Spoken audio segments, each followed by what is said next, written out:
दोस्तों, जब भी भारत की इंजीनियरिंग के कारनामों की बात आती है तो उसमें हावड़ा ब्रिज का नाम ना आए ऐसा नहीं हो सकता। और अगर कोई फिल्म में कोलकाता का सीन दिखाना हो तो ऐसा हो ही नहीं सकता जिसमें हावड़ा ब्रिज का शॉट या सीन ना हो, चाहे वो पीकू या गुंडे। यानी अगर कहें तो ये हावड़ा ब्रिज की ही सीन है, जिसके लिए कोलकाता अपनी मिठाइयों से भी ज्यादा फेमस है। लेकिन हम में से बहुत कम लोग जानते हैं कि इस ब्रिज को बनाने की कहानी क्या है और आखिर क्यों इसे इंजीनियरिंग का एक बेहतरीन नमूना कहते हैं। आज इस वीडियो में हम आपको इस ब्रिज से जुड़ी हर वो बात बताएंगे जिसे बतौर भारतीय आपको जानना चाहिए। कोलकाता और हावड़ा के बीच हुगली नदी पर पहले कोई ब्रिज नहीं था। नदी पार करने के लिए नाव ही एकमात्र जरिया था। बंगाल सरकार की ओर से साल 1871 में हावड़ा ब्रिज अधिनियम पारित करने के बाद साल 1874 में सर ब्रैडफोर्ड लेस्ली ने नदी पर पीपे का पुल का निर्माण कराया। साल 1874 में 22 लाख की लागत से नदी पर पीपे का एक पुल बनाया गया, जिसकी लंबाई 1528 फीट और चौड़ाई 62 फीट थी। फिर 1906 में हावड़ा स्टेशन बनने के बाद धीरे धीरे ट्रैफिक और लोगों की आवाजाही बढ़ने लगी। तब इस पुल की जगह एक फ्लोटिंग ब्रिज यानी तैरता हुआ पुल बनाने का फैसला किया गया। लेकिन तब तक पहला विश्व युद्ध हो चुका था, इसी वजह से ये काम शुरू नहीं हुआ। जिसके बाद युद्ध बीता और साल 1922 में न्यू हावड़ा ब्रिज कमीशन का गठन करने के बाद इसके लिए टेंडर जारी किया गया। तब जर्मनी के एक फर्म ने सबसे पहले कम पैसे का टेंडर भरा था। लेकिन तब जर्मनी और ग्रेट ब्रिटेन के आपसी संबंधों में भारी तनाव रहने की वजह से जर्मनी की उस कंपनी को इस पुल को बनाने का ठेका नहीं दिया गया। बाद में वो काम ब्रेथवेट जोसेफ कंस्ट्रक्शन कंपनी को सौंपा गया।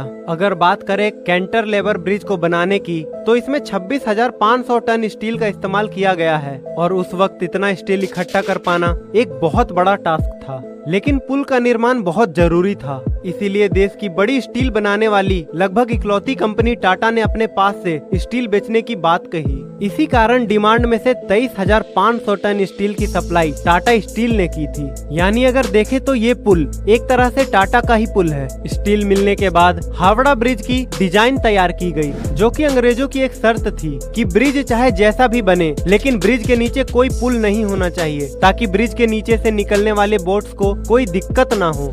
इसीलिए हावड़ा ब्रिज की डिजाइन जब तैयार हो गई तो उसमें सिर्फ 4 खंभे बनाने की बात हुई थी, जो दोनों सिरों पर लगने वाले थे। जिसका मतलब ये है कि पुल के बीच कोई भी खंभा नहीं है, ना ही पुल को तारों से लटकाया गया। पूरा ब्रिज महज नदी के 2 किनारों पर बने 280 फीट ऊंचे 2 पायों पर टिका है। इसके दोनों पायों के बीच की दूरी 1,500 फीट है। नदी में कहीं कोई पाया नहीं है, जो कि अपने आप में ही अजूबा है कि कैसे बिना खंबे की ये पुल करीब 1 सदी से खड़ा है। इसके साथ ही साथ हैरान कर देने वाली बात ये है कि पुल के निर्माण में स्टील की प्लेटों को जोड़ने के लिए नट बोल्ट के बजाय धातु से बनी कीलो यानी ग्रेनेड्स का इस्तेमाल किया गया है। तैयार होने के बाद ये दुनिया में अपनी तरह तीसरा सबसे लंबा ब्रिज बना। हावड़ा ब्रिज दुनिया का एकमात्र ऐसा ब्रिज है जिसका आज तक उद्घाटन नहीं हो पाया। दरअसल जब ये ब्रिज बनकर तैयार हुआ उस समय द्वितीय विश्व युद्ध पूरे सवाब पर था, इसीलिए तय किया गया कि इसके उद्घाटन के मौके पर कोई धूमधाम नहीं होगी। द्वितीय विश्व युद्ध के दौरान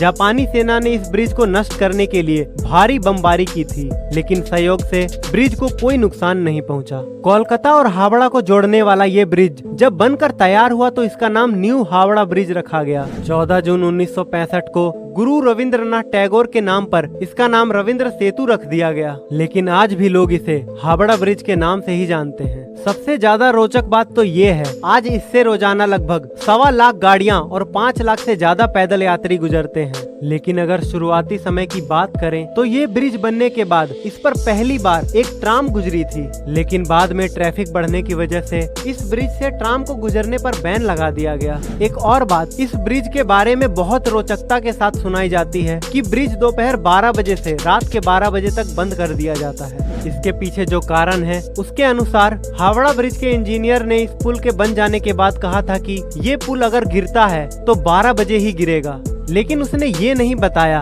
12 बजे दिन या 12 बजे रात के। लेकिन कई लोग इस बात को पूरी तरह नहीं मानते। लेकिन इस पुल का 2 बार बंद होना अपने आप में हैरान कर देने वाला जरूर है। इसके अलावा एक बात और इस ब्रिज के बारे में कही जाती है, वो ये है कि ऐसा माना जाता है कि हावड़ा ब्रिज की कोई चाबी है जिसे ब्रिटिश कंपनी ने भारत को नहीं दिया। कहा जाता है कि पुराने जमाने में संभवतः इस ब्रिज को बड़े समुद्र जहाजों के लिए तो खोल दिया जाता था, यानी अगर इसे ब्रिज गेट कहे तो गलत नहीं होगा, पर इस बात की कभी कोई आधारिक पुष्टि नहीं हुई है। अगर हालिया स्थिति की बात करें तो इंजीनियर्स का कहना है कि हावड़ा ब्रिज के खंभों को अब जंग लगने लगा है, और इस जंग की वजह है पान। इस पुल से रोजाना लाखों लोग पान चबाते हुए गुजरते हैं और थूकते हुए निकल जाते हैं। इंजीनियर्स बताते हैं कि जिन खंभों पर पुल टिका है उनमें से कुछ के आधार की मोटाई पिछले 3 सालों में आधी रह गई है। इस बात से आप समझ सकते हैं कि पान थूकने की वजह से इतना बड़ा पुल अपने आप को खो रहा है। इसके अलावा भी 2005 में नदी से होता हुआ एक कार्गो शिप इस पुल के बीच में फंस जाने के कारण इस पुल को कुछ हद तक नुकसान देखने को मिला। पक्षियों द्वारा हावड़ा ब्रिज पर की जाने वाली गंदगियों से कोलकाता पोर्ट ट्रस्ट काफी परेशान है, क्योंकि इस ब्रिज को केमिकल लॉस हो रहा है। इसलिए ट्रस्ट हर साल ब्रिज से पक्षियों की गंदगी हटाने के लिए 5 लाख का कॉन्ट्रैक्ट देता है। इस पूरे ब्रिज को पेंट करने के लिए 26,500 लीटर पेंट का खपत होता है, जिसमें लगभग 65 लाख खर्च होते हैं। 2006 की शुरुआत में इसकी मरम्मत कराई गई थी, जिसमें 8 टन स्टील की खपत हुई थी। इस पूरी प्रक्रिया में 50 लाख खर्च हुए थे। इसीलिए ये हमारी जिम्मेदारी बनती है कि हम ऐसे धरोहर को बचा के रखें। आपको हावड़ा ब्रिज के बारे में और क्या पता है, आप हमें कमेंट करके जरूर बताएं। साथ ही इस वीडियो को लाइक करें और शेयर जरूर करें।